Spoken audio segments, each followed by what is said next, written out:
shows up about 4 or 5 times on the track. Every night she walks right in my dreams since I met her.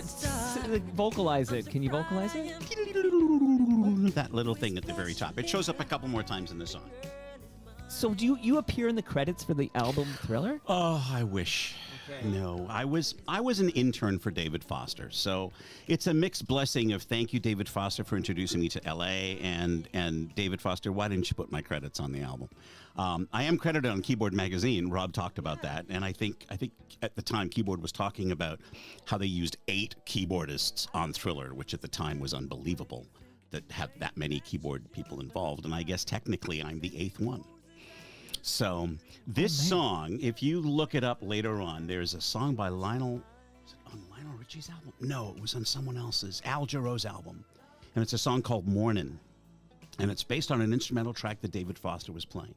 David had heard some of my earlier tapes from a Roland competition, and he really liked the synths and the tape things that I was doing. And so he flew me to L.A. I lived in his house for a week. And he had a 24-track studio in his basement. You lived in David Foster's home for a week. I did in David Foster's home for a week. Thank you, David. I would have you on just for that. Okay, we could just talk about Tears Are Not Enough. That's pretty amazing. Actually, the thing I think is amazing is when he had Natalie Cole singing with Nat King Cole. What a brilliant idea, and how beautiful that must have been for her, for his daughter to be singing with her dad.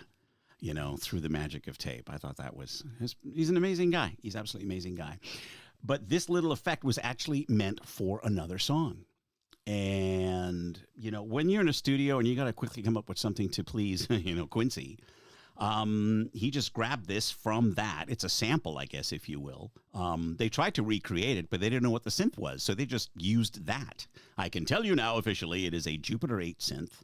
And everybody wondered about the sequencer that was used because the Jupiter 8 doesn't have a sequencer. And how did you get multiple voicings on the Jupiter 8? Quite simply, it's a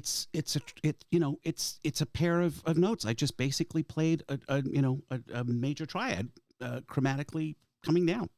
So everybody was trying to duplicate it on sequencers and computers and stuff, but I basically just kind of played it in this bell-like sound. They should have credited you. It would have been, yes, it would have been nice. It would have been nice. So did you receive keyboard. Did I what? Receive a penny? No. Because I heard that album sold a few units. I know.